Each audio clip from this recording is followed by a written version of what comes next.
Sir, BNP news channel पे आपका स्वागत है। धन्यवाद। सर, जब से आपने कार्यभार ग्रहण किया है और तब से अथक प्रयास कर करके जान माल की सुरक्षा को ध्यान में रखते हुए आपके द्वारा रात दिन मेहनत किया जा रहा है। तो पहले तो ये एनर्जी सर आप कहाँ से लाते हैं? पहले तो ये है सर। सब ईश्वर की प्रेरणा है और आप सबकी प्रेरणा है, जिसी की वजह से हम सकारात्मक कार्य करने के प्रति हमेशा प्रयास करते हैं और कोशिश करते हैं कि परिवहन विभाग की योजनाएं और जो अभी योजनाएं चल रही हैं उसका जनता को लाभ मिल सके और हम सड़क पर जो लोगों की अनायास अनटाइमली जिंदगियाँ जा रही हैं उसको बचाने का पूरा प्रयास करते हैं। और दूसरा सर, एक चीज़ और रहा, सड़क सुरक्षा सप्ताह भी चला, जिसमें सरकार की मंशा साल में 2 बार आपको कराते हैं और उसमें आप जिस तरह से आम जनता जो वाहन चलाते हैं उनकी सुरक्षा को लेकर के स्कूल से लेकर के आम जनमानस तक अपना आपने प्रयास किया, वो क्या मेन मोटो रहता सर सरकार की? और व्यक्तिगत तौर पे आपकी जो सुरक्षा की सोच रहती वो क्या रहती है सर? इसमें परिवहन विभाग का मूल मोटिव रहता है कि जो पिछले साल सड़क दुर्घटनाएं हुई हैं उसमें हम इस साल 50% की कमी ला सकें। इसी के दृष्टिगत सरकार द्वारा हर 6 महीने पर एक सड़क सुरक्षा पखवाड़ा का आयोजन किया जाता है, जिसमें पूरी परिवहन विभाग और यातायात विभाग और विभागों के माध्यम से सहयोग प्राप्त करते हुए हम लोग सड़क सुरक्षा अभियान चलाते हैं। स्कूलों में बच्चों को सेंसिटाइज करते हैं, रोड सेफ्टी क्लब चलाते हैं, वहाँ भी बच्चों को सेंसिटाइज किया जाता है, विभिन्न नुक्कड़ नाटकों के आयोजन करते हैं कि विभिन्न प्रकार से आयोजन कर करके हम लोग सड़क सुरक्षा में लोगों को प्रति जागरूक करते हैं, उनको हेलमेट सीट बेल्ट लगाने के लिए प्रेरित करते हैं, यातायात नियमों का पालन करने हेतु तो प्रेरित करते हैं।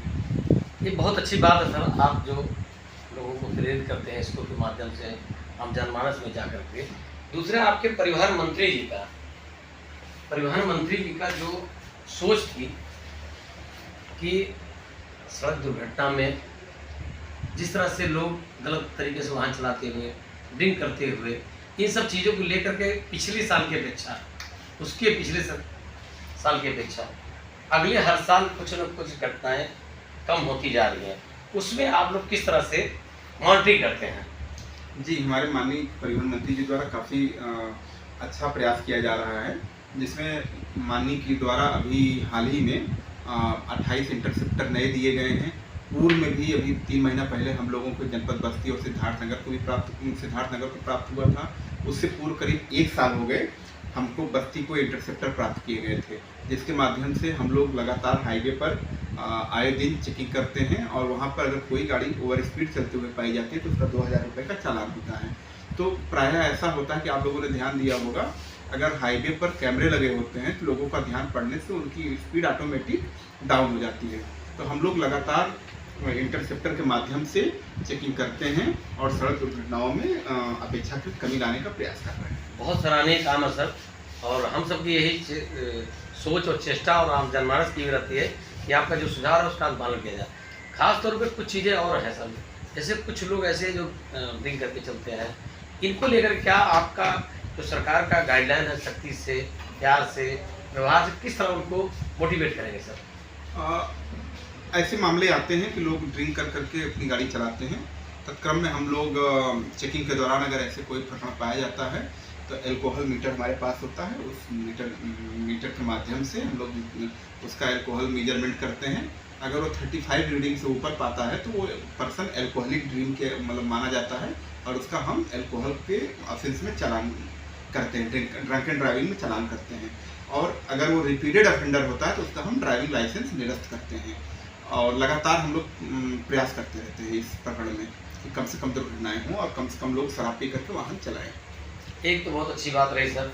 दूसरा, एक जो है भारी वाहन है, इसको किस तरह से सर आप ओवरलोड हो गया या गलत तरीके से जो उसके चलाने वाले ड्राइवर हैं उनको किस तरह से मोटिवेट करेंगे सर?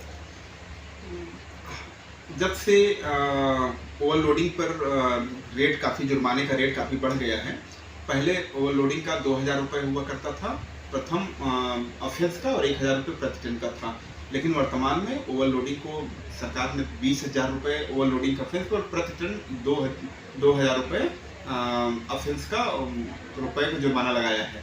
तो इससे ओवरलोड चलना, जो ट्रांसपोर्टर है उसको ओवरलोड चलने पर अगर उसकी गाड़ी कहीं पकड़ी जाती है तो जितने का माल और जितने का नहीं होता उससे ज़्यादा को उसको नुकसान हो जाता है।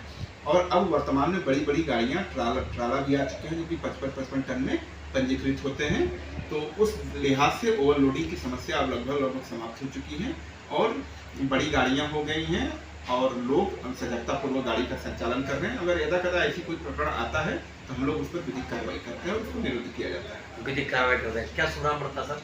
मेरा नाम पंकज सिंह है। मैं यहाँ पर सहायक संभावित परिवहन अधिकारी प्रशासन और प्रवर्तन पद पर तैनात हूँ। अभी आप लोगों ने देखा जनपद बस्ती में सहायक संभागीय परिवहन अधिकारी श्री पंकज सिंह साहब ने जिस बेबाकी से आम जनता के हितों को लेकर के जो वाहन चलाते हैं किस तरह से अनुरोध किया और साथ ही साथ सख्त लहजे में भी कहा ओवरलोडिंग ड्रिंक करके चलाना उनके खिलाफ नियमानुसार जो कानूनी कार्रवाई होगी।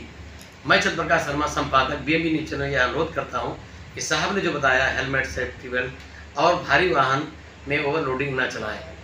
बहुत बहुत धन्यवाद।